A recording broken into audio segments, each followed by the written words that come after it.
les gens qui veulent jouer. Quand moi je suis avec des amis, je ne m'attends pas à ce qu'un de mes amis me donne un coup de poing, essaye de m'étrangler ou que sais-je. Je ne m'attends pas à ça. Et donc effectivement, j'ai déjà eu quand j'étais plus jeune, et ça m'est revenu lorsque j'étais à l'entraînement, certains me disaient « Mais oui, mais moi on m'ennuie parce qu'on essaye, je suis en train de discuter, puis un de mes collègues de bureau, il dit « Ah, tu l'as pas vu, tu vois ton Krav Maga, ça sert à rien. » Non, d'abord, heureusement que quand tu es au bureau, t'es pas là tout le temps à vouloir te défendre de tout le monde, première chose. Deuxième chose, il est logique que tu ne l'aies pas vu, que tu n'aies pas fait attention, puisque tu es dans un état de vigilance où normalement, tu te situes avec des gens en qui tu as totalement confiance. Très important. À côté de cela, j'ai quelques anecdotes à vous raconter. J'en ai deux. Une qui est arrivée à un de mes instructeurs, une qui m'est arrivée. Je vais commencer par la mienne parce qu'elle est plus soft. Je travaillais à l'époque dans une très grande entreprise. Et je me balade dans le couloir avec mon sandwich à la main. Et effectivement, je suis en plein centre de Bruxelles. Il y a 3000 personnes dans le bâtiment. Je suis là depuis 10 ans. Je connais tout le monde. Il n'y a pas de problème. Je me balade avec mon sandwich dans la main. Je suis dans mes idées, et voilà, et pas de souci. Et tout d'un coup, quelqu'un vient par l'arrière et me prend violemment mon sandwich et me l'arrache.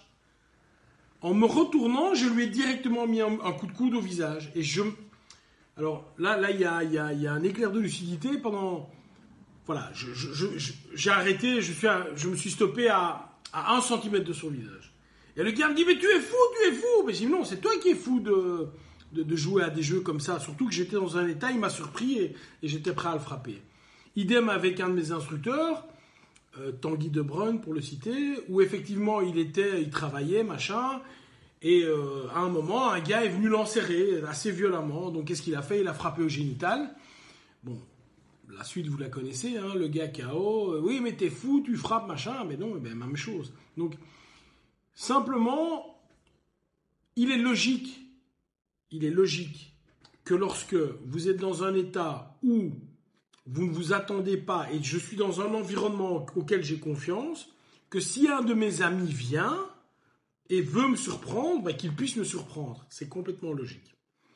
Maintenant, s'il te surprend un peu trop, ta réaction peut être assez forte ou assez dure.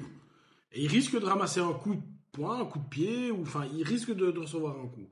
Je pense que le mieux est d'expliquer à nos amis les plus joueurs, on ne joue pas. On ne joue pas. On ne fait pas ça. On ne fait pas ça. Donc simplement, on ne le fait pas. Si tu le fais, donc le gars qui l'a fait une fois, tu lui dis, écoute, voilà, ne le refais plus. Si tu le fais, je risque de te frapper. Alors toi, tu crois que c'est pour rigoler, mais je risque de te donner un coup et tu vas voir que les conséquences vont être assez négatives, surtout pour toi. Donc je te conseille de ne plus le faire.